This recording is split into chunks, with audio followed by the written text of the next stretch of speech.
বিবাহ বিচ্ছেদের ৬ কারণ। বিয়ে একটি চমৎকার বিষয়, কিন্তু এটি শুধু হেসে খেলে কাটিয়ে দেওয়ার মতো নয়। বিয়ের সঙ্গে অনেক ভারী দায়িত্ব চলে আসে। সম্পর্কের পবিত্রতা রক্ষা করা খুব একটা সহজ নয়, যদি না উভয় পক্ষই এতে ইচ্ছুক হয়। অনেক সময় এই অনিচ্ছা এবং নির্লজ্জতা কুৎসিতভাবে বিবাহ বিচ্ছেদের দিকে নিয়ে যায়। লক্ষ্য করা যাচ্ছে যে সাম্প্রতিক সময়ে বিবাহ বিচ্ছেদের হার অনেক বেশি হয়ে গেছে এবং এর জন্য বেশ কয়েকটি কারণ উল্লেখ করা হয়েছে। দুজনের মধ্যে যদি মিলের থেকে অমিল বেশি থাকে, দুজনের কথা ও কাজের মধ্যে অনেক বেশি পার্থক্য ধরা পড়তে থাকে, তবে সেগুলো বিবাহ বিচ্ছেদের দিকে নিয়ে যেতে পারে। দুজনের আলাদা মূল্যবোধ, যৌন জীবনের সমস্যা, ধর্মীয় পার্থক্য ইত্যাদি ভাঙনের কারণ হতে পারে। পরস্পরের স্বাধীনতা খর্ব করাও বিচ্ছেদের একটি বড় কারণ।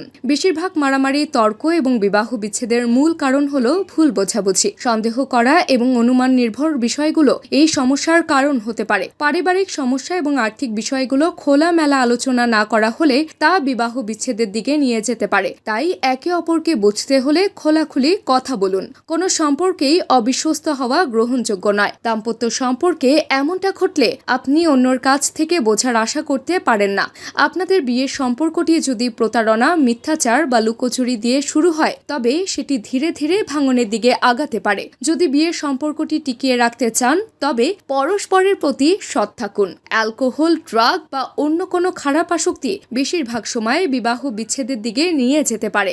এই ধরনের আসক্তিগুলো মেজাজের পরিবর্তন আনে, আচরণ, ঘুমের ধরন, ক্ষুধা, পারিবারিক দায়িত্ব, বন্ধু এবং সংযোগ নষ্ট করে। সেই সঙ্গে অর্থের অপচয় এবং স্মৃতিশক্তি হ্রাসকে প্রভাবিত করে। পারিবারিক কারণেও বিবাহ বিচ্ছেদ হতে পারে। শুধু নারীরা নয়, পুরুষরাও এর শিকার হতে পারে এবং এটি অসহনীয় একটি অপরাধ। তাই সঙ্গীকে শারীরিক এবং মানসিক নির্যাতন থেকে বিরত থাকুন। আমাদের পরবর্তী প্রতিবেদন দেখতে চোখ রাখুন পায়রা নিউজের ইউটিউব চ্যানেলে। তাবাসসুম হকানিকা, পায়রা নিউজ ডেস্ক। আর চ্যানেলটি ভালো লাগলে লাইক, শেয়ার ও সাবস্ক্রাইব করতে ভুলবেন না।